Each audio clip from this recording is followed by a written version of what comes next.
لیکن اب وہ رات ختم ہو رہی ہے، واللیل اذ ادبر، جا رہی ہے محمد صلی اللہ علیہ وسلم کا سورج، یہ شمس نبوت و رسالت طلوع ہو گیا. والصبح اذا اسفر انها لإحدى الكبر، بہت بڑی باتوں میں سے ایک بات ہے جو ہوئی ہے، وہ معمولی واقعہ نہیں ہے. احدى الكبر، یہ تاریخ انسانی کے عظیم ترین واقعات میں سے ہے بعثت محمدی. نذیرا للبشر، پوری نوع انسانی کے لیے نذیر بن کر آئے. یہ تو ہے حضور کا معاملہ، لیکن اب جو معاملہ ہونا ہے دوبارہ، اس لیے کہ خلافت علی منہاج النبوت دوبارہ اب قائم ہوگی انشاءاللہ. حضور کے بعد میں آپ کو بتا چکا ہوں، خلافت راشدہ ختم ہونے کے بعد سے زوال زوال زوال زوال زوال زوال زوال زوال زوال، تھوڑا سا 2.5 سال کا 2 سال کا وقفہ آیا ہے حضرت عمر بن عبدالعزیز کا، ورنہ زوال زوال زوال زوال زوال. اگرچہ اس زوال کو 1000 سال لگے ہیں. یہ عمارت جو محمد نے بنائی تھی ایک دن میں نہیں گر گئی صلی اللہ علیہ وسلم. کھنڈر بتا رہے ہیں عمارت عظیم تھی، 1000 سال کے بعد پھر یورپ کے سیلاب نے آ کر اس کو گرایا ہے اور ختم کیا ہے، ورنہ 1000 سال تک سطوت و شوکت کے ساتھ امت مسلمہ تو موجود رہی ہے، چاہے اسلام جو ہے وہ حکومت کی سطح پر موجود نہیں تھا. بہرحال اب جو اس کا دور آیا ہے دوبارہ خلافت علی منہاج النبوہ کا دور، اس کا نقشہ سورہ انشقاق میں کھینچا گیا ہے. فلا اقسم بالشفق، اب دیکھیے سورج غروب ہو گیا. حضور کی بعثت کے وقت وہ سورج رسالت طلوع ہوا تھا، اب وہ سورج غروب ہو چکا ہے. سورج کے غروب ہونے کے بعد صرف روشنی رہ جاتی ہے شفق کی، سرخ سی، بس وہی باقی رہ گئی. اور باقی کیا رہ گیا؟ بدا الاسلام غریبا ویسعود کما بدا فطوبى للغرباء. فلا اقسم بالشفق واللیل وما وسق، رات کی سی تاریکی ہے اور جو کچھ اس نے اپنے اندر جمع کر لیا ہے. والقمر اذا اتسق، اور قسم ہے چاند کی جب کہ وہ بھر جائے. پورا بھرتا ہے کتنے دنوں میں؟ 14 دن. اور 14 صدیوں کے بعد اب پہلی صدی کا جس نے کہ تجدید کامل کی عمر بن عبدالعزیز، 14 صدیوں کے بعد اب 15ویں صدی میں الامام المہدی کے ظہور کا وقت قریب ہے. اب جو کچھ مجھے حضرت امام المہدی کے بارے میں کہنا ہے، دوبارہ اپنی بات دہرا رہا ہوں، یہ میرا ذاتی گمان ہے، اختلاف کیا جا سکتا ہے. میرا گمان یہ ہے کہ یہ اب جو مجدد آئیں گے وہ حضرت مہدی ہوں گے. پہلی بات تو یہ جان لیجئے کہ مہدی 2 ہیں، ایک شیعوں کے مہدی، ایک سنیوں کے مہدی. ان میں بڑا فرق ہے. شیعہ حضرات مہدی کو مانتے ہیں، وہ ان کے 12ویں امام ہیں. ان کے عقیدے کے مطابق انہیں پیدا ہونے کے فوراً بعد اس اندیشے سے کہ انہیں قتل کر دیا جائے گا ایک غار میں چھپا دیا گیا تھا. تقریباً 1200 برس سے وہ اس غار کے اندر ہیں. وہ روپوش ہیں، چھپے ہوئے ہیں، اسی لیے انہیں امام غائب کہا جاتا ہے. اور اب ان کا انتظار ہو رہا ہے، اس لیے انہیں امام منتظر بھی کہا جاتا ہے. اس لیے شیعوں کے دارالعلوم جو ہوتے ہیں دارالعلوم المنتظر، وہ اس لیے کہ ان کا انتظار کیا جا رہا ہے. تو یہ ہے اب وہ ان کا خیال ہے کہ آخری دور میں، آخری زمانے میں وہ ظاہر ہو جائیں گے، غار سے نکل آئیں گے. دیکھیے میں اس عقیدے کو اس بنا پر رد نہیں کرتا کہ یہ ناممکن ہے کہ کیسے کوئی شخص جو ہے 1200 برس تک کسی غار کے اندر زندہ رہ سکتا ہے. نہیں، میں سمجھتا ہوں ممکن ہے. 300 برس تک اصحاب کہف رہے کہ نہیں رہے؟ سوئے رہے. 300 ایئرس ہم مانتے ہیں. حضرت عیسیٰ اسی حیات عرضی کے ساتھ 2000 سال سے موجود ہیں آسمان پہ کہ نہیں؟ آپ کو معلوم ہے حضرت عزیر 100 برس تک مرنے کے بعد دوبارہ زندہ کر دیے گئے. فاماتہ اللہ 100 عام ثم بعثہ. تو ناممکنات میں سے کوئی سوال پیدا نہیں ہوتا. لیکن یہ کہ آیا کوئی امامت معصومہ کا تصور قرآن اور حدیث سے ہمیں ملتا ہے؟ پھر یہ کیا یہ موروثی امامت کہ حضرت علی کی نسل جو حضرت فاطمہ سے چلی ہے اسی میں یہ امامت ہوگی؟ اس کے لیے ہمارے پاس کوئی دلیل نہیں ہے، ہم اس کو تسلیم نہیں کرتے. ہم تو سمجھتے ہیں کہ معصومیت ختم ہو گئی محمد الرسول اللہ صلی اللہ علیہ وسلم پر. خاتم المعصومین ہے محمد الرسول اللہ. اب ان کے بعد تو اجتہاد ہے اور خلافت ہے. عام معاملات میں اجتہاد ہوگا، نظام خلافت کا ہوگا. تو ہمارے نزدیک جو میں جس مہدی کا نام لے رہا ہوں وہ مہدی ہے جو ایک مجدد ہوں گے، جیسے کہ مجددین کے نام میں نے آپ کو گنوائے ہیں. مجدد الفسانی ہو، شاہ ولی اللہ ہو، سید احمد بریلوی ہو، شیخ الہند ہو. ایک ہوں گے انسان جو پیدا ہوں گے انسانوں کی طرح عام طور پر اپنی عمر کو پختگی کو پہنچیں گے، پھر وہ سامنے آئیں گے منظر پر، پھر وہ کام کریں گے، قیادت کریں گے. عرب میں ان کا ظہور ہوگا. دوسری بات یہ نوٹ کر لیجئے حضرت مہدی کے بارے میں، ہمارے ہاں احادیث کے جو مجموعے ہیں ان میں جو ٹاپ کے 2 مجموعے ہیں ان میں کہیں حضرت مہدی کا ذکر نہیں ہے، نہ صحیح بخاری میں نہ صحیح مسلم میں. لیکن ہم اسے نظر انداز نہیں کر سکتے کہ صحائح ستہ کی بقیہ 4 کتابوں کے اندر موجود ہے. لہذا نظر انداز نہیں کر سکتے، اگنور کرنا ممکن نہیں ہے۔ اب اس میں میں چاہتا ہوں کہ کچھ حدیثیں آپ کو میں سناؤں جن میں حضرت مہدی کا تذکرہ کیا گیا ہے۔ پہلی ہے وعن عبداللہ ابن مسعود قال قال رسول اللہ صلی اللہ علیہ وسلم، حضرت عبداللہ ابن مسعود سے روایت ہے، وہ فرماتے ہیں کہ حضور نے ارشاد فرمایا لا تذهب الدنيا حتى يملك العرب رجل من اہل بیتی، یہ دنیا ختم نہیں ہوگی جب تک کہ عرب پر میرے اہل بیت میں سے ایک شخص کی حکومت قائم نہ ہو۔ اور آپ کو معلوم ہے کہ آج تک عرب پر حضور کے اہل بیت کی کوئی حکومت قائم نہیں ہوئی، اور جب قائم ہوئی بھی تھی حضرت علی کو اگر شمار کیا جائے، اس لیے کہ حضور نے وہ جو مشہور واقعہ ہے کہ ایک چادر میں لے لیا تھا حضرت علی کو اور حضرت فاطمہ اور حضرات حسنین کو، اللہم ہؤلاء اہل بیتی، اے اللہ یہ بھی میرے اہل بیت ہیں، تو حضرت علی کی بھی حکومت منعقد نہیں ہوئی، پورے عالم اسلام پر ان کی حکومت نہیں تھی، اس لیے کہ شام اور مصر دونوں صوبے جو ہیں انہوں نے ان کی اطاعت قبول نہیں کی۔ اس حوالے سے یہ معاملہ ابھی ہونا ہے۔ لا تذهب الدنيا حتى يملك العرب رجل من اہل بیتی یواطئ اسمہ اسمی، اس کا نام وہی ہوگا جو میرا نام ہے، یعنی محمد صلی اللہ علیہ وسلم، اور ان کا نام بھی مہدی کا نام بھی محمد ہو، مہدی تو ان کا لقب ہے۔ یہ ترمذی میں بھی ہے، ابو داؤد میں بھی ہے، سنن ابی داؤد جامع ترمذی، بلکہ ابو داؤد میں ایک اور روایت ہے، قال حضور نے فرمایا لو لم يبقى من الدنيا الا يوم، اگر دنیا کی زندگی میں سے کچھ بھی نہ بچے سوائے ایک دن کے، لطول اللہ تعالی ذلك اليوم، تو اللہ تعالیٰ اس دن کو لمبا کر دے گا، حتی یبعث فیہ رجلا منی، یہاں تک کہ میرے خاندان میں سے ایک شخص کو اٹھائے گا، من اہل بیتی، میرے اہل بیت میں سے، یواطئ اسمہ اسمی و اسم ابی ہے اسم ابی، جس کا نام میرے نام پر ہوگا، جس کے والد کا نام میرے والد کے نام پر ہوگا، محمد ابن عبداللہ ان کا نام ہوگا، اور وہ یملأ الارض قسطا وعدلا کما ملئت ظلما وجورا، وہ سرزمین عرب کو عدل اور انصاف سے اسی طرح بھر دیں گے جیسے کہ وہ ظلم اور زیادتی سے بھر چکی ہو۔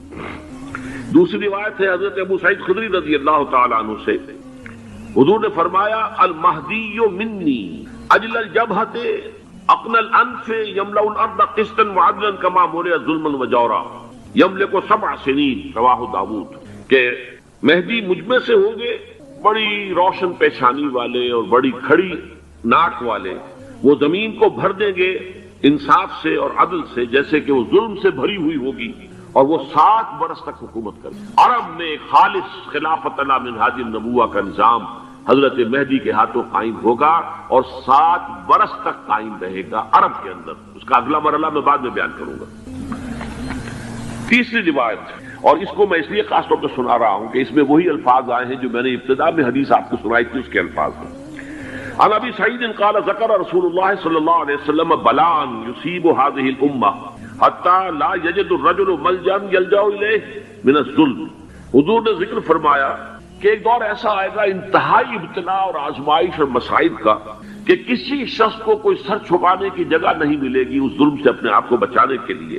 فَيَبْعَثُ اللَّهُ رَجُلًا مِنْ عِتْرَتِي وَأَهْلِ بَيْتِي، تو پھر اللہ میرے خاندان میں سے، میرے اہل بیت میں سے اٹھائے گا ایک شخص کو، فَيَمْلَأُ بِهِ الْأَرْضَ قِسْطًا وَعَدْلًا، اور اس کے ذریعے سے اللہ تعالیٰ زمین کو عدل و قسط سے بھر دے گا۔ يَرْضَى عَنْهُ سَاكِنُ السَّمَاءِ، یہ وہی الفاظ آ گئے، اب اس سے پھر راضی ہو جائیں گے آسمانوں میں رہنے والے بھی، وَسَاكِنُ الْأَرْضِ، اور زمین میں رہنے والے بھی۔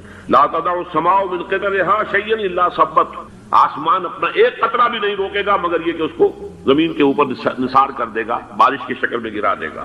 وَلَا تَدَعُ الْأَرْضُ مِن نَبَاتِهَا شَيْئًا إِلَّا أَخْرَجَتْ، اور زمین اپنی پیداوار میں سے کوئی شے نہیں چھپائے گی، نہیں روکے گی مگر کچھ کو ظاہر کر دے گی۔ یا یہ کہ دنیا میں اقتدار کہ کسی مسند پر انسان بیٹھا ہے، یا یہ کہ کوئی اس کے ہاتھ میں اختیار نہیں، یہ تمام جو حالات انسان پر طاری ہوتے ہیں، ان کے جواب میں جو طرز عمل فکری اعتبار سے اور عملاً انسان اختیار کرتا ہے، اس کے 4 درجے ہیں۔ پہلا درجہ ہے انتہائی گمراہی، ضل ضلالا بعیدا۔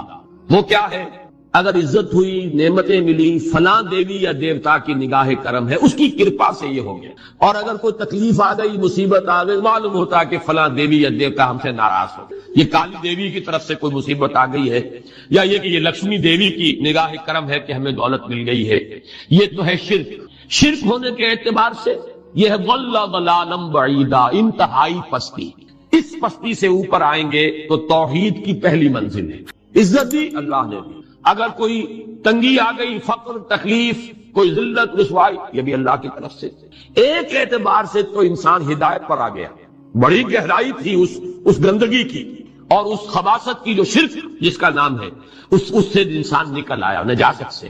توحید تو ہے لیکن ابھی اس میں اس کی گمراہی کا ایک ایلیمنٹ شامل ہے، اور یہ گمراہی سے جب تک آگے نہیں آئے گا، اوپر نہیں ابھرے گا، اس کا طرز عمل کیا ہوگا کہ ذرا کچھ مل گیا، عزت مل گئی، پھولے نہیں سما رہے، اب زمین پر قدم نہیں ٹک رہے، گردن اکڑ رہی ہے، کہیں محرومی ہو گئی، کوئی تکلیف آ گئی، کوئی مشقت فقر آ گیا، اب بجھ کر رہ گئے۔ ان دونوں کیفیات میں انسان کا پینڈولم جو ہے وہ ایکسٹریم کو جائے گا۔ یہ کب ہوگا؟ جبکہ انسان یہ سمجھتا ہے کہ اس دنیا میں جو دولت مل گئی یا عزت مل گئی تو یہ گویا کہ بڑی کوئی قابل فخر شے ہے، اور اگر یہاں پر کوئی تکلیف آ گئی، کوئی مصیبت آ گئی، فقر و فاقہ آ گیا تو یہ گویا کہ بہت ہی اہانت آمیز شے ہے۔ اگر یہ انسان سمجھے گا تو طرز عمل وہ نکلے گا نتیجے کے طور پر جو میں بیان کر چکا ہوں، یہ گمراہی ہے۔ اس گمراہی سے نکلیں گے تو آپ کس مقام پر آئے؟ دوسری منزل ہدایت کی کیا ہے؟ نہ یہ عزت ہے نہ یہ ذلت ہے، دونوں حیثیتیں برابر ہیں کہ یہ امتحان ہے۔ اسی لیے ان دونوں آیتوں میں ایک لفظ قدر مشترک ہے، اذا مبتلاہ فاما الانسان اذا مبتلاہ ربہ فاکرمہ ونعمہ۔ یہ بھی ایک ابتلا ہے، آزما رہا ہے اللہ، کبھی وہ دے کر آزماتا ہے، کبھی چھین کر آزماتا ہے، کبھی فقر و فاقہ سے آزماتا ہے، کبھی وہ کثرت دولت اور کثرت مال سے آزماتا ہے، کبھی وہ صحت دے کر آزماتا ہے کہ یہ قوت اور توانائی اور صحت جو میں نے دی ہے یہ اس میں کیا کرتا ہے، کبھی وہ مرض کے ذریعے سے آزماتا ہے کہ صبر کرتا ہے کہ نہیں کرتا۔ ہمارے لیے شکوہ اور شکایت تو اس کی زبان پر نہیں آ جاتی، نالا و سیون تو نہیں آ جاتا، تکلیف جھیلتا کہ نہیں جھیلتا، اس میں تحمل ہے کہ نہیں ہے، تو صبر کرتا ہے یا شکر کرتا ہے۔ یہ دونوں کیفیات در حقیقت اس اعتبار سے مساوی ہے، یہ بھی امتحان، یہ بھی امتحان۔ یہ حقیقت جب سامنے ہوگی اب وہ پینڈولم جو ہے وہ بہت کم ہو جائے، یعنی انسان میں طبعی طور پر تو ایک اثر ہوتا ہے غیر اختیاری، کسی چیونٹی نے کاٹا آپ کے پاؤں پر، آپ اپنا پاؤں ہٹا لیں گے، اس میں کوئی ارادہ نہیں، یہ ریفلیکس ایکشن ہے، غیر اختیاری فعل ہے۔ اس حد تک تو انسان ضرور متاثر ہوتا ہے، اس سے تو کوئی انسان جو ہے وہ بلندتر نہیں ہو سکا۔ حضرت ابراہیم رضی اللہ تعالیٰ عنہ حضور کے وہ نومولود فرزند انتقال جب ہو رہا تھا، آپ کی آنکھوں میں آنسو آ گئے۔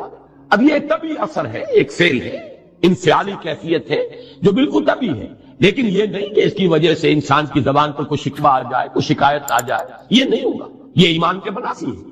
اسی طریقے سے اگر کوئی خوشی ہوئی ہے تو چہرے کے اوپر ایک نکھار آ جائے گا، تبسم آ جائے گا، اس سے زائد ہے۔ اس حد تک تو یوں سمجھیے کہ انسان کا طبعی تقاضا ہے، اس سے زیادہ یہ پینڈولم اگر سوئنگ کر رہا ہے تو گویا کہ اس حقیقت سے انسان محجوب ہے کہ یہ بھی امتحان ہے، یہ بھی امتحان ہے، جو ہم سورہ حدید میں پڑھ چکے ہیں۔ ما اصاب من مصیبت فی الارض ولا فی انفسکم الا فی کتاب من قبل ان نبراها ان ذلک علی اللہ یسیر لکی لا تعصوا علی ما فاتکم ولا تفرحوا بما آتاکم۔ اللہ تمہیں کچھ دے تو اتراؤ مت، اللہ تم سے کچھ چھین لے تو اس کے اوپر افسوس مت کرو۔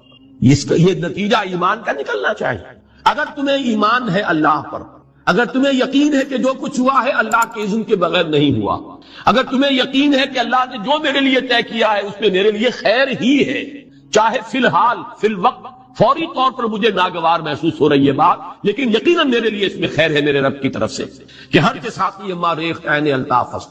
ہم تو شارٹ سائٹڈ ہیں، ہم دیکھ نہیں سکتے کسی شے کو، ہم اس کے ظاہر کو دیکھ کر گھبرا اٹھتے ہیں کہ یہ تو تکلیف آ گئی، کیا پتا اسی کے پردے میں اللہ کی رحمت آ رہی ہے۔ میں نے وہ رئیس امروہوی کے اشعار آپ کو کئی دفعہ سنائے ہیں۔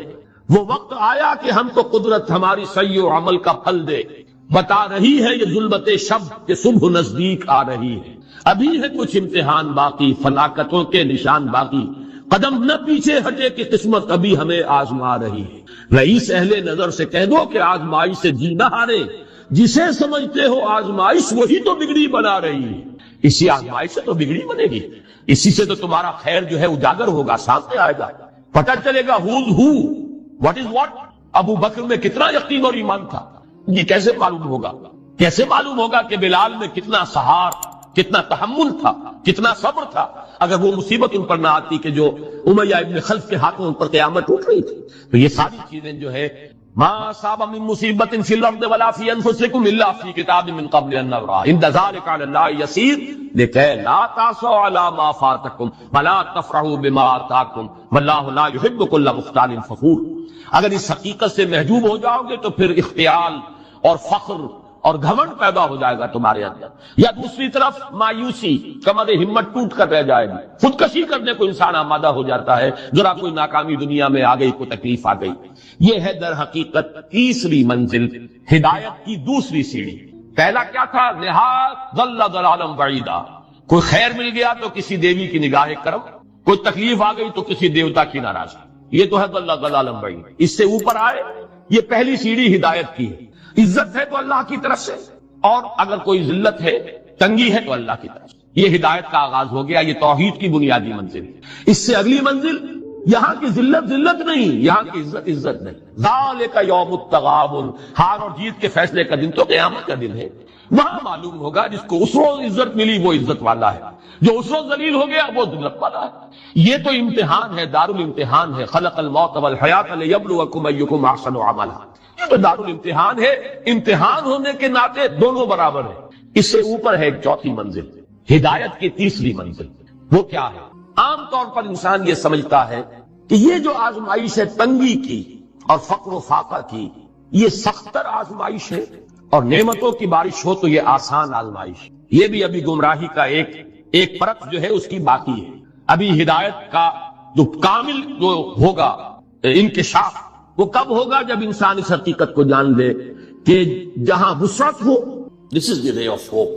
یہ امت قرآن سے اپنا تعلق توڑ بیٹھے ہیں۔ اور نمبر دو ہے وہی سرمایہ داری بندہ مومن کا دین، یہ بھی سرمایہ پرست بن چکا ہے، دولت کا پجاری بن چکا ہے۔ یہ میرے لیے رے آف ہوپ ہے۔ مادہ پرستی، دولت پرستی، سرمایہ پرستی، زر اندوزی، وَإِنَّهُ لِحُبِّ الْخَيْرِ لَشَدِيدٌ، ان دو لعنتوں کے اندر یہ مبتلا ہے۔ جانتا ہوں یہ امت حامل قرآن نہیں ہے، وہی سرمایہ داری بندہ مومن کا دین۔ اور تیسری سب سے تلخ حقیقت، اس کی جو علمی اور روحانی جو رہنمائی کرنے والے لوگ ہیں وہ اندر سے خالی ہیں، کھوکھلے ہیں۔ جانتا ہوں میں کہ مشرق کی اندھیری رات میں بے ید بیضا ہے پیران حرم کی آستین، علماء ہیں اور صوفیاء ہیں اور پیشوا ہیں اور مسند نشین ہیں اور سب کچھ ہے، لیکن کسی کے آستین میں وہ موسیٰ والا ید بیضا نہیں، خالی اندر سے کھوکھلے۔ اس کا نقشہ ایک حدیث میں آیا ہے جو لرزا دینے والی حدیث، آج کا نقشہ ہے وہ بالکل۔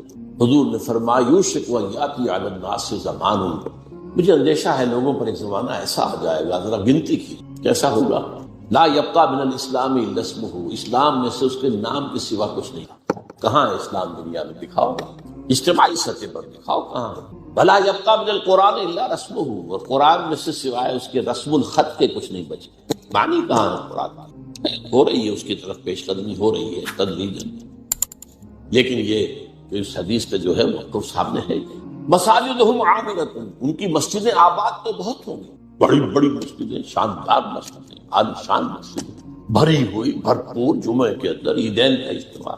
وہی خراب من الہدی، ہدایت سے خالی ہوں گی۔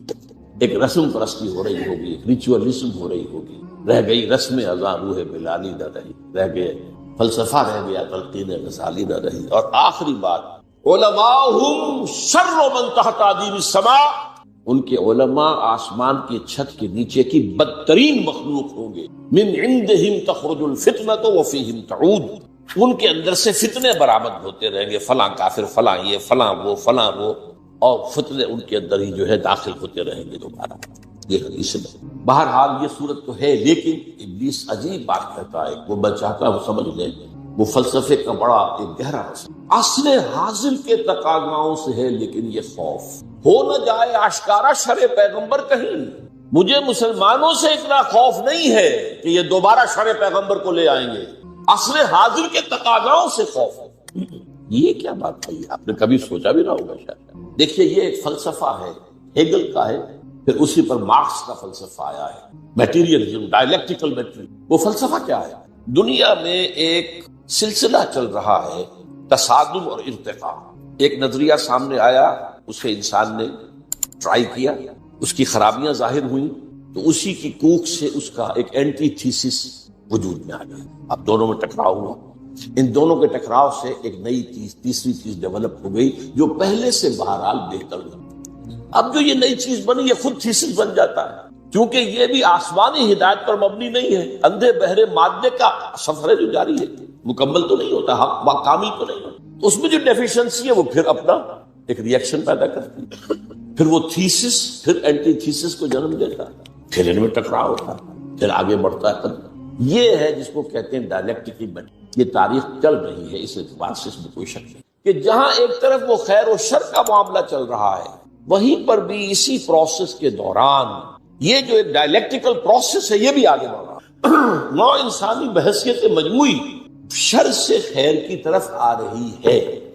اب اس کی مثال لے لیجیے، پہلے دنیا میں بادشاہت تھی، جاگیرداری تھی، انسان مجبور، کسان غریب پسا ہوا، رد عمل پیدا ہوا، جمہوریت آئی، یقیناً بہتر بات ہے، لوگوں کو حقوق حاصل ہوئے، لوگوں کو عزت نفس حاصل ہوئی، ہم بھی انسان ہیں، یہ بھی انسان تھے، بادشاہ یہ کیسے افر حکومت کر رہے تھے؟ اب اس کے اندر کیپٹلزم پیدا ہو گیا، نتیجہ کیا نکلا؟ پہلے بادشاہ سر پر سوار تھا، اب سرمایہ دار سوار ہو گئے، پہلے جاگیردار سوار تھا، اب کارخانے دار سوار ہو گئے، رست از یک بند کا افتاد در بندے دیگر، آسمان سے گرے کھجور میں اٹک گئے، پھر رد عمل ہوا، پھر کمیونزم برآمد ہوا، اسی کی کوکھ سے کیپٹلزم کا رد عمل کمیونزم۔ اب یہ شکل ہے کہ جو چل رہی ہے وہ کمیونزم مر گیا ہے، اب انسان ایک دو راہے پر کھڑا، اب آگے کہاں جائے گا؟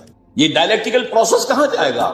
مغربی دنیا سمجھ رہی ہے کہ ہمارا نظام ہی بس جیت گیا ہمیشہ کے لیے، ہمارا جو سیکولر لبرل اور عوامی حاکمیت پر مبنی جمہوریت کا نظام اور ہمارا جو پرائیویٹ اونرشپ اور انٹرسٹ اور بینکنگ پر مبنی ہمارا معاشی نظام، بس یہی بہترین ہے، جیت گئے، اب یہ فائنل جیت، اینڈ آف ہسٹری۔ فوکویاما نے کتاب لکھی، اب انسان اپنی آخری حد کو، جس پر پھر ہنٹنگٹن نے کہا نہیں ابھی ایک تصادم ہونا ہے، اس نے تہذیبوں کا تصادم کا نام دیا تھا، لیکن ایک اور شخص نے بعد میں کہا نظاموں کا تصادم۔ قرآن نے اس فلسفے کو بیان کیا، یہ سورہ رعد کی آیت نمبر 17 ہے، وَأَنزَلَ مِنَ السَّمَاءِ مَاءً، اللہ تعالیٰ آسمان سے اتارتا ہے پانی، فَسَالَتْ أَوْدِيَةٌ بِقَدْرِهَا، تو تمام وادیاں بہہ نکلتی ہیں، کیونکہ پہاڑی علاقہ تھا نا حجاز کا، اب بارش جب ہوتی ہے تو پہاڑوں پر سے پانی نیچے اتر کر وادی میں آتا ہے، جو وادی سوکھی پڑی ہوتی ہے وہ ایک گویا کہ نالا بن جاتی ہے، دریا بن جاتا ہے۔ وَاحْتَمَلَ السَّيْلُ غَمَدًا رَّابِيًا، اور یہ جو سیلاب آتا ہے اس کے اوپر جھاگ آ جاتا ہے، چڑھتا ہوا بہت نظر آتا ہے جھاگ۔ وَمِمَّا يُوقِدُونَ عَلَيْهِ فِي النَّارِ ابْتِغَاءَ حِلْيَةٍ أَوْ مَتَاعٍ زَبَدٌ مِثْلُهُ، اور یہ جو دھاتوں کو تپایا جاتا ہے آگ پر، سونا چاندی، تاکہ زیور بنائیں، کچھ اور چیزیں بنائیں، اس میں بھی جو میل ہے وہ اوپر آ جائے، میل اوپر آ کر اور وہ ایک جھاگ کی شکل اختیار کر لیتا ہے۔ کذالک یضرب اللہ الحق والباطل، اسی طریقے سے حق اور باطل کے درمیان تصادم ہوتا ہے۔ فاما الزبد فیذهب جفاء، تو جو اوپر کا جھاگ جگاڑ ہوتا ہے وہ تو ختم ہو جاتا ہے، سوکھ جاتا ہے۔ واما ما ينفع الناس فيمكث في الارض، جو لوگوں کے لیے بہتر شے ہوتی ہے وہ زمین کے اندر رک جاتی ہے، ٹک جاتی ہے، پانی زمین میں جذب ہو گیا، جھاگ ختم۔ تو اسی طریقے سے یہ تھیسس اینٹی تھیسس کے ٹکراؤ میں جب سنتھیسس ہوتا ہے تو بہت سا میل کچیل نکل جاتا ہے، ختم کر، اور جو انسانیت کے حق میں مفید تر شے ہوتی ہے وہ باقی رہتی ہے۔ یہ عمل جاری ہے، اور اقبال نے اصل میں اسی اعتبار سے کہا ہے کہ اسی عمل کا منطقی نتیجہ یہ ہے کہ اسلام آئے گا۔ ہر کجا بینی جہان رنگ و بو، آنکھ کی از خاکش بیورد آرزو، یا ز نور مصطفیٰ ہورا بہاس، یا حنوز اندر تلاش مصطفیٰ۔ اصل میں یہ جو عمل جاری ہے اور جس کے اندر کے اچھی امیدیں ہیں انسان کی شامل ہیں، امیدوں کے چراغ جلتے ہیں کہ انسان کے لیے کوئی بہتر مستقبل آ جائے گا، تو جو کچھ اس میں خیر ہے وہ محمد کا عطا کردہ ہے، اور ابھی یہ محمد کی تلاش میں چل رہا ہے۔ یا ز نور مصطفیٰ ہورا بہاس، یا ہنوز اندر تلاش مصطفیٰ، جائے گا وہیں پر اسی بھی طرح۔ اچھا، اب جو میں نے آپ کے سامنے عرض کیا کہ یہ جو باطل کی صف بندی ہے، اس میں وہ جو پرانا ایک مقولہ ہے، نہ ہر زن زنست و نہ ہر مرد مرد، خدا پنج انگوش یکساں نہ کر، تو اس صف بندی میں سب برابر نہیں ہے۔ دیکھیے عیسائیوں میں 3 تقسیم ہے، ایک مذہبی تقسیم ہے کیتھولکس اور پروٹیسٹنٹ، اور پھر پروٹیسٹنٹس کے اندر نیو کونس، یہ لفظ آپ پڑھتے ہوں گے، اور ایونجلسٹ آج کل سب سے زیادہ ایکٹیو، ایک تو ان کے درمیان اختلاف ہے۔ نمبر 2، کیتھولک، جب جان لیجئے کہ یورپ جو ہے، مین لینڈ یورپ اس کیتھولک، نیئرلی 100%، امریکہ اور برطانیہ یہ ہے پروٹیسٹنٹ۔ پھر ان کے اندر بھی ایک تقسیم ہے، کچھ لوگ مذہبی ہیں، کچھ سیکولر ہیں، جنہیں پرواہ نہیں ہے، نہ کیتھولسزم سے پرواہ ہے بحث ہے، نہ پروٹیسٹنٹزم سے، جیسے کہ ہر جگہ ہوتا ہے، ہمارے یہاں بھی ہے۔ ایسے لوگ بھی ہیں جنہیں کو خاص سروکار ہے، کہنے کو وہ شیعہ ہیں، وہ شیعہ کیا ہے؟ کچھ بھی نہیں۔ کہنے کو سنی ہے، سنی کیا ہے؟ کچھ بھی نہیں۔ مذہب پہ کوئی خاص سروکار ہی نہیں، تو کہاں کی شیعت، کہاں کی سنیت؟ اسی طریقے سے یہودیوں میں تقسیم ہے۔ ایک یہودی ہے مذہبی پریکٹس، ان کی تصویر اگر کبھی آپ نے اخبارات میں دیکھی ہو، لمبے لمبے ان کے بال ہوتے ہیں، اور خاص طور پر یہ قلمیں جو ہے یہ ان کو وہ دے کر چھلے بنا کر لٹکاتے ہیں، بہت خوبصورت لگتے ہیں، اس میں کوئی شک نہیں ہے، اور بال بڑے بڑے اور سیاہ ہیٹ اور لمبے سیاہ کوٹ، اشکل تو نہیں ہوتی وہ، لیکن یہ کہ کوٹ لمبے ہوتے ہیں، یہ یہودی ہے پریکٹسنگ یہودی۔ پھر یہ کہ اگر یہ گھر پر بھی ہوگا تو اس کے سر پر ایک چھوٹی سی ٹوپی ضرور ہوگی، باہر نکلے گا تو ہیٹ ہوگا، بلیک ہیٹ، چھوٹی سی ٹوپی چپکی ہوئی ہوگی اس کی کھوپڑی کے ساتھ۔ یہ یہودی ہے پریکٹسنگ۔ اور ایک سیکولر یہودی جنہیں مذہب سے کوئی سروکار نہیں، نسلاً یہودی ہے، بس ٹھیک ہے۔ اور دوسری طرف ایک اور تقسیم ہے جسے بہت کم لوگ جانتے ہیں، سفیرڈین اینڈ ایشکنزیم۔ ایک یہودی وہ ہے جو اصلاً یہودی یعنی بنی اسرائیل، ان کی رنگت زیادہ سرخی مائل نہیں ہوتی، بلکہ جیسے ہمارے ہاں گورے آدمی، بس جیسے ہندوستانیوں میں گورے آدمی، ایک ہے سرخ و سفید جو ہے یورپ کا، یہ لوگ ہیں اصل یہودی، یہ ایشیائی ہیں۔ یہودی کی ایشیائی قوم ہے، یورپین قوم تو نہیں، ان کا وطن تو فلسطین تھا۔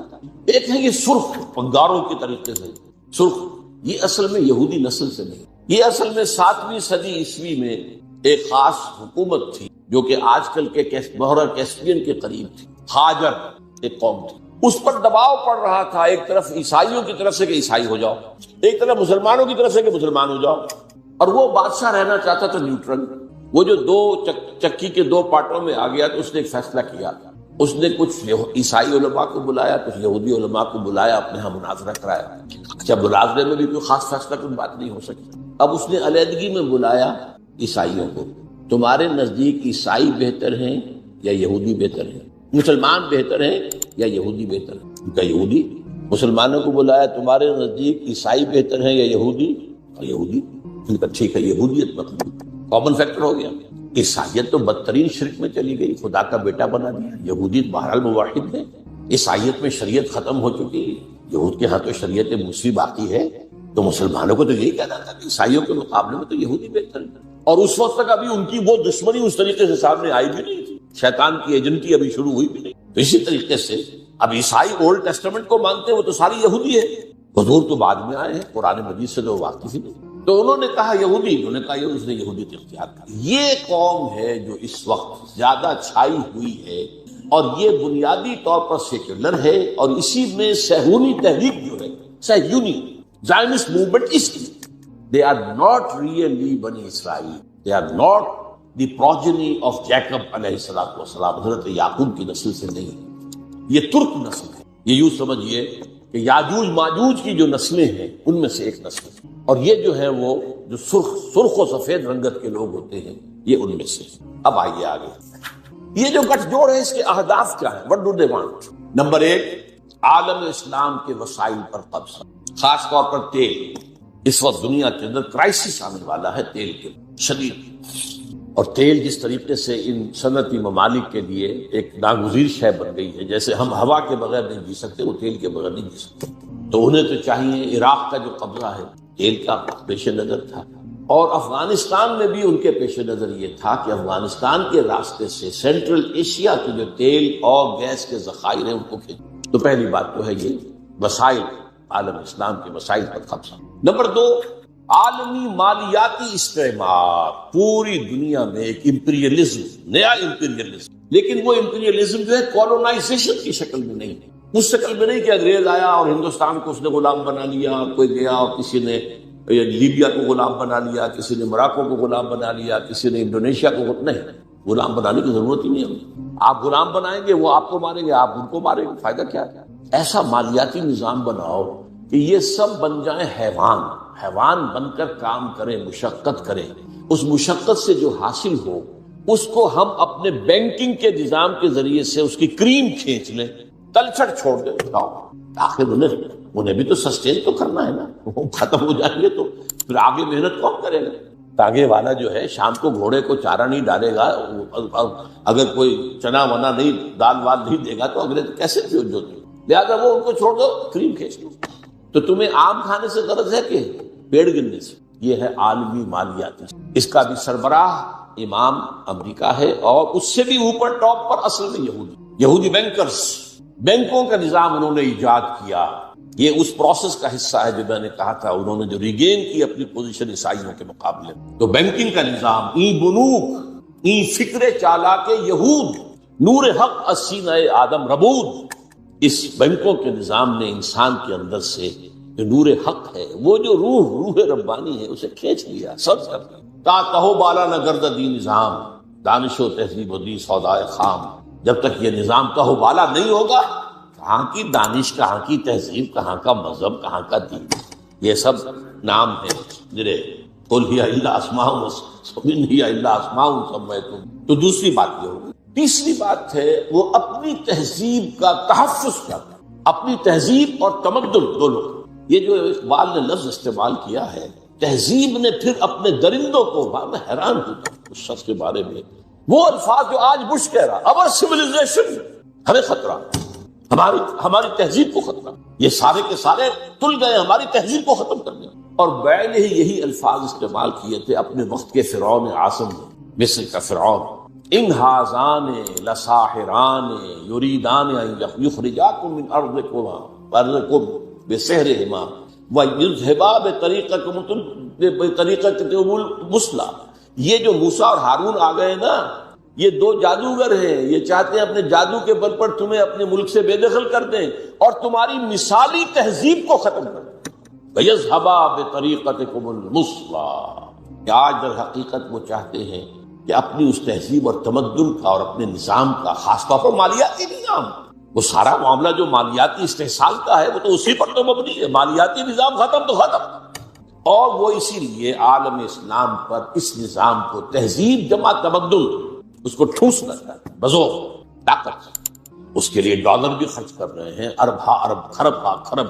اس کے لیے این جی اوز کی فوجوں کی فوجیں ہیں جو بنا دی گئی۔ اس کے لیے نہ معلوم کس طریقے سے، کیسے ہمارے ہاں کے ٹیلی ویژن چینلز کو خریدا گیا ہے، اور ان کے ذریعے سے جو ہے وہ ساری اپنی ویلیوز کو پروپیگیٹ کر رہے ہیں اور اسلام کے شاعر کی بےخبری کر رہے ہیں۔ سارا ظاہر بات ہے، پیسہ ان کے پاس ہے، اقتدار ان کے پاس ہے، طاقت ان کے پاس ہے، وہ چاہتے ہیں۔ اور اب سے کچھ پہلے تک تو ایک معاملہ اور تھا، اب کچھ اور ہو گیا، یہ بھی نوٹ۔ اب سے کچھ پہلے تک ان کا معاملہ یہ تھا کہ اسلام ایز اے مذہب سے ہماری کوئی دشمنی نہیں، ہم اسلام as a then, political Islam, یہ نظام کی بات جو تم کرتے ہو، یہ خلافت کا نام جو لیتے ہو، یہ ہم برداشت نہیں، نتھنگ ڈوئنگ۔ اب ہوتے ہوتے وہ یہاں تک آ گئے ہیں کہ اصل میں تو سارے برائی کے بیج ان کے خیال میں مذہب تھے۔ اب ان کے جو رائٹرز ہیں اور ان کے بڑے بڑے جو لوگ مفکرین ہیں وہ کہہ رہے ہیں Islam in itself, Quran in itself, Muhammad himself is evil, نعوذ باللہ۔ قرآن ایول ہے، اسلام ایول ہے، اور محمد ایول ہے۔ تو یہ ایک عظیم جنگ ہے اسلام اور مسلمانوں کے خلاف، اسلامی تہذیب و تمدن کے خلاف۔ وہ اس میں چاہتے ہیں کہ اسلام کی بہتری کریں۔ نمبر 4 یہ اسلام کے احیاء کے عمل کو ہر قیمت پر روکنا، اینی کاسٹ، کم وقت میں جہاں بھی سر اٹھائے گا کچل دیں گے۔ یہ ان کا چوتھا ہدف۔ 5واں، یہ ذرا لمبی سی بات ہے تھوڑی سی، یہ ہے ایک علاقائی پروگرام۔ ایک بہت بڑی جنگ ہونی ہو تو ہو، اور ہو جائے اور جلد از جلد ہو جائے، آرمیگیڈون، نتیجے میں گریٹر اسرائیل قائم ہو جائے تاکہ پوری دنیا میں جو ڈائسپورا میں ابھی اسرائیلی پھیلے ہوئے ہیں وہ آ جائیں، مسجد اقصی اور گنبد صخرہ گرایا جائے، 3rd ٹیمپل حضرت سلیمان کا بنایا ہوا معبد تیسری مرتبہ تعمیر کیا جائے، اس میں حضرت داؤد کا تخت لا کر رکھا جائے۔ وہ تخت آج بھی موجود ہے، ویسٹ منسٹر ایبے، برطانیہ کی پارلیمنٹ کے ساتھ جو چرچ ہے اس میں وہ رکھا ہوا ہے۔ وہ ایک پتھر تھا جس پر حضرت داؤد علیہ السلام کو بٹھا کر ان کی تاج پوشی کی گئی تھی، وہ رہا ہے، ہیکل کے اندر موجود رہا۔ وہاں سے ٹائٹس رومی لے گیا سن 70 میں اسے، روم سے گیا آئرلینڈ سے آیا اسکاٹ لینڈ سے آیا برطانیہ، اب وہ وہاں موجود ہے۔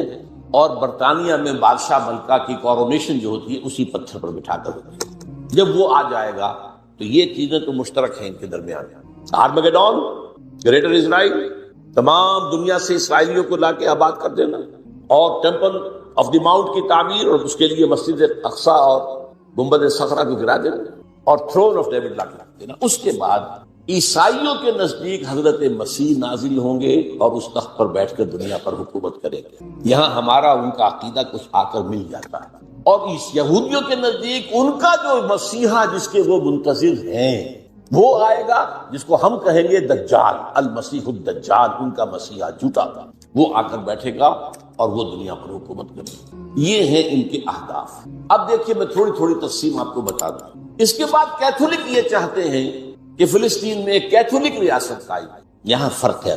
یہودی چاہتے ہیں کہ عیسائی ریاست قائم ہے. اچھا، کیتھولکس اور یورپینز اتنے زیادہ پرو یہودی نہیں ہیں جتنے کہ پروٹیسٹنٹس اور ایونجلسٹ اور نیوکونز ہیں برطانیہ اور امریکہ کا. ان میں تھوڑا تھوڑے فرق جو ہے اس اعتبار سے رہتے ہیں. اب یہی وجہ دیکھیے کس قدر زمین و آسمان کا فرق ہوا. عراق کی جنگ کے لیے کوئی بڑا کولیشن نہیں بن سکا. امریکہ ہیڈ ٹو گو الون. زیادہ برطانیہ نے کچھ تھوڑا سا جو ہے وہ آسٹریلیا وغیرہ نے ساتھ دے دیا، باقی یہ جرمنی، فرانس، اسپین کسی نے ساتھ دیا. اس لیے کہ وہاں کا معاملہ کیا تھا، عراق میں اصل میں دو چیزیں تھیں. تیل، اس کا سارا تعلق امریکہ سے تھا، اور نمبر دو اسرائیل کی پروٹیکشن، جس سے یورپ کے جو عیسائی ہیں انہیں بہت زیادہ دلچسپی نہیں ہے. وہ اس طریقے سے ان کے غلام نہیں ہے بے دام جیسے کہ پروٹیسٹنٹ کو شامل نہیں ہوتے. یعنی کیوں سمجھنے کی بات ہے. کیا وجہ؟ یہی وجہ ہے آپ نے دیکھا جو پہلی جنگ ہوئی تھی خلیجی، جب ختم ہوئی ہے تو جنرل شارٹس جو تھا، شارٹ کرافٹ، اس نے صاف کہہ دیا تھا we fought this war for the defence of Israel. اور اب جیسے ہی اس جنگ کے اندر جیسے ہی فال آف بغداد ہوا، شیرون نے بدماش نے کہہ دیا تھا کہ عنقریب عراق پر ہمارا قبضہ ہو. اس سے اندازہ ہو جاتا ہے آپ کو کہ یہ جنگ کیا تھی. چونکہ اس جنگ کے ہدف یہ دو تھے، لہذا یورپ اس لیے ہے. یہ سمجھنے کی بات ہے کیا ہو رہا ہے، کیوں ہو رہا ہے، کس لیے ہو رہا ہے. یہ فرق. افغانستان کا معاملہ اس کے برعکس ہے. وہاں اسلام نے سر ابھارا تھا، اسے کرس کر ڈالا. یہ سب کے نزدیک متفق آ گئے. تاریخ انسانی کی عظیم ترین پولیشن بن گئی، عظیم ترین. اس کے لیے اپنے ہاں کی رائے عامہ کو ہموار کرنے کے لیے اپنے ٹوئن ٹاورز خود گرائے بدماشوں نے، تاکہ غیظ اور غضب پیدا ہو جائے امریکی قوم کے اندر، اور وہ ہر طرح کی ہماری دولت جو ہے سینکشن کرنے کو تیار ہو جائے جنگ کے لیے. ڈیزی کٹرز آ گئے، سب کچھ آ گئے، اور وہاں آ کر پنجے گاڑ دیے گئے. اور وہاں آپ کو معلوم ہے نیٹو کی فوجیں بیٹھی ہوئی، امریکہ کم ہے، نیٹو زیادہ ہے. اس لیے کہ میں یہ سمجھتا ہوں کہ ان کے علم میں احادیث نبویہ ہیں، یہ جاہل نہیں ہے. ایک حدیث یہ ہے کہ جب آخری مقابلہ ہوگا حضرت عیسیٰ اور ان کے ساتھ اہل ایمان شامل ہوں گے اور یہودیوں کے مابین، تو کوئی درخت کوئی پتھر یہودی کو پناہ نہیں دے گا، بلکہ کہے گا اے مسلمان، اے بھائی، یہ یہودی میرے پیچھے چھپا ہوا ہے، اس کو آ کے قتل کر دو. سوائے غرقد کے، ایک درخت ہے وہ یہودیوں کا ہمدرد ہے. اور اب غرقد ہی سب سے بڑے پیمانے پر اسرائیل میں کاشت کیا گیا ہے.